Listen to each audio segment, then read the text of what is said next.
so maddeningly boring with his talk about Europe and books and music and poetry and things that interested her not at all, and yet so desirable.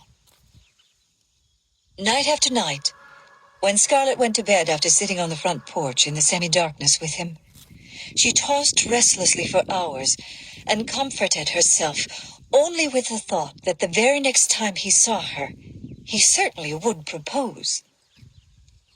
But the next time came and went, and the result was nothing. Nothing except that the fever possessing her rose higher and hotter. She loved him, and she wanted him, and she did not understand him. She was as forthright and simple as the winds that blew over Tara, and the yellow river that wound about it.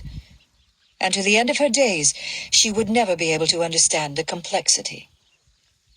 And now, for the first time in her life, she was facing a complex nature.